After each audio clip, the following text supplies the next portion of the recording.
कश्मीर जी civil अस्पताल जे पर्ची क्लारक जो लाश हथायो आहे।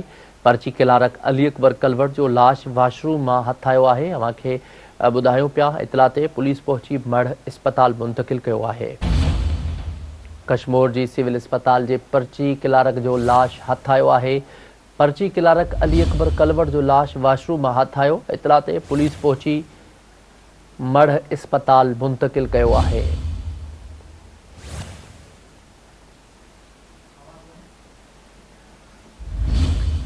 कश्मीर जी सिविल अस्पताल जी पर्ची क्लारक जो लाश हथायो आहे। पर्ची क्लारक अली अकबर कलवट जो लाश वाशरूम मां हथायो। इतला ते पुलिस पहुची मढ़ अस्पताल मुंतकिल कयो आहे।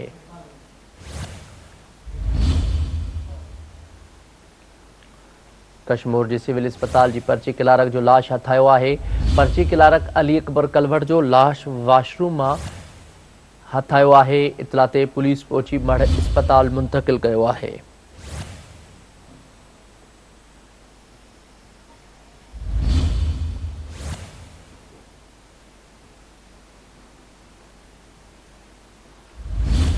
कश्मीर जी सिविल अस्पताल जी पर्ची क्लारक जो लाश हथायो आहे। पर्ची क्लारक अली अकबर कलवट जो लाश वाशरूम मां हथायो आहे। इतला ते पुलिस पहुची मढ़ अस्पताल मुंतकिल कयो आहे।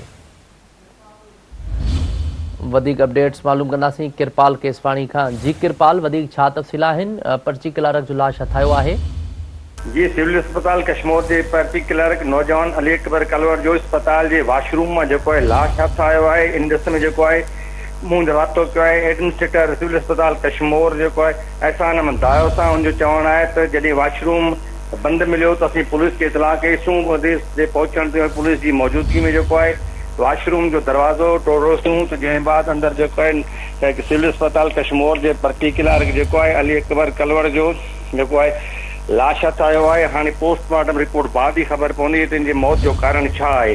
जॾहिं त नौजवान जो लाश जो है घर पहुचण ते कारा मची वियो ऐं सिविल अस्पताल कश्मीर जे तक़रीबन जेके मुलाज़िमनि में हिन महिल सोग वारा माहौल आहिनि। जी ठीकु आहे, वरी महिरबानी किरपाल तफ़सील ॾियण जे लाइ।